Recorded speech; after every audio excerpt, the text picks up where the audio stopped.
Hey cruisers, welcome back to Vlogtoberfest, where we are bringing you a different video every single day in the month of October. We're so happy to have you here. We are going to bring you our 10 greatest cruise mistakes of all times today. Mistakes we will never make again. Mistakes that were so bad that we decided to record them.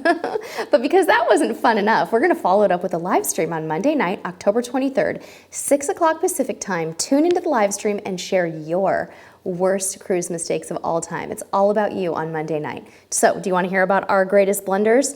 My number one most hated of errors that I ever made was booking a cabin near an elevator. It wasn't being near the elevator itself that was necessarily a problem, but for some unlucky reason, we had this weird mechanical failure that happened in the walls behind the elevator right by our cabin, where two pieces of metal would hit together in the middle of the night and keep us awake.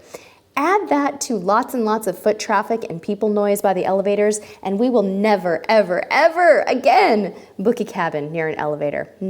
Not gonna happen, folks. Sorry. Convenience just isn't worth it to me. My number two blunder, one that I still make on occasion because I'm a shopper and I love fashion, is packing uncomfortable shoes. You've heard me talk about this one before, folks. There have been so many times when I have taken some fabulous, gorgeous, brand new shoes that look so great with my formal night dress, and by the time I got to the dining room, I wanted to take them off and fling them across the room or take them back to my cabin and change into flip-flops before the show. Don't pack uncomfortable shoes. It's always a huge mistake. Number three is kind of a public service announcement, and that is not packing enough sunscreen or forgetting your sunscreen altogether. Pale-skinned folks of the world who are just like me can understand the dilemma here. We all have our favorite sunscreens. Maybe we have sensitive skin that requires certain types of sunscreens. And let me tell you what happens when you leave your sunscreen at home. You, my friend, get forced to go to the wonderful shops on board the cruise and buy more sunscreen at a premium. And it's probably not going to be the sunscreen of your choice, so let's not make that mistake. All right, number four, one of our all-time worst mistakes was leaving an important type of medication at home. Can you guess what it was? It wasn't headache medication. It wasn't your basic everyday medication. It was medication for our son who got a cold on a ship. Now, the gift shops and cruises they stock little necessities like, heartburn medicine, pain reliever, things like that. But one thing that they do not carry a lot of, you guys, is medication for children. So you really need to be thinking about that kind of stuff. Stock your bag with anything you could need for your family or your child, because it's very costly and very scary, really, to not have the right type of medication for your family.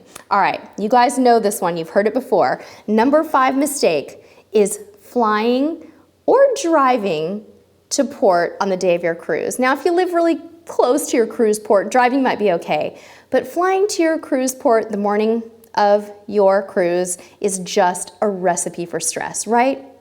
We tried to pull it off one time on a cruise to Alaska, and let me tell you, we did not sleep the night before, worrying about getting to the airport on time, worrying about getting our baggage off the carousel, worrying, and more worrying. So don't make the same mistake that we did. Number six is forgetting to turn off data roaming. You've heard the horror stories of people who go a whole week without turning off their data roaming, and they get home to a $700 phone bill. Well, that didn't happen to us. We only forgot for about maybe 5 or 6 hours into sail away. But now what we do is, as soon as we sail off into the horizon on embarkation day, we put our phones into airplane mode, because I do not want to make that mistake again. That is a costly one and a huge, huge, huge mistake. All right, number seven mistake might surprise you, and that is booking a short weekend cruise for peace and quiet. It ain't gonna happen, folks. If you're going on a 2 or 3 nighter, it is not gonna happen. You, my friend, are not going to relax. You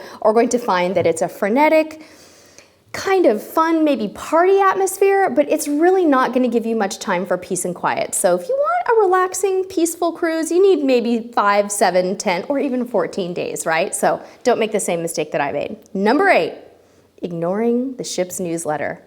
Not taking advantage of all the great activities that the ship has to offer.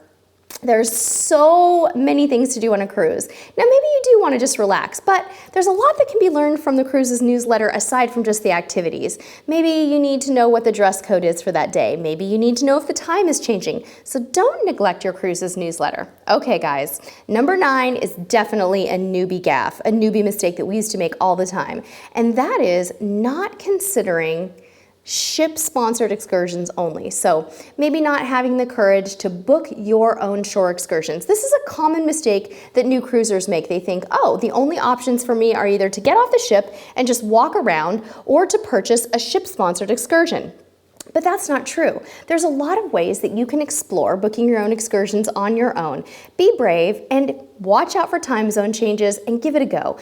These tour providers and ports these days, they're really concerned with getting you back to your ship on time. They know that their reputation depends on it. So be brave, venture out. And again, like I said, watch those time zone changes and go for it. Don't make the same mistake that we did and overpay or limit yourself to crowded ship excursions. All right, our last tip today, our number 10 tip, is not packing the right necessities in your embarkation day bag. Now, the mistakes that I've made may be different from the ones that you would make, but the things that I've forgotten before that have caused me great distress have been forgetting my sunglasses, my swimsuit, a sunscreen, a toothbrush, and maybe a change of clothes for dinner in case my luggage is a little bit delayed. But for you, that might be something totally different. You just have to think about what you're really going to need on day one and make sure that you get it in a small bag to carry with you while your big bags make their way to the room. So those are our top 10 cruise failures. Tell us a little bit about yours on the live stream Monday night, October 23rd, right here at Cruise Tips TV. Now, you guys need to make sure you're following us on Instagram, Facebook, and Twitter, Cruise Tips TV, all one word. Be sure to subscribe and like this video. Thank you so much for tuning into Vlogtoberfest. We love you guys. And until next time, we'll see you on the high seas. Bye.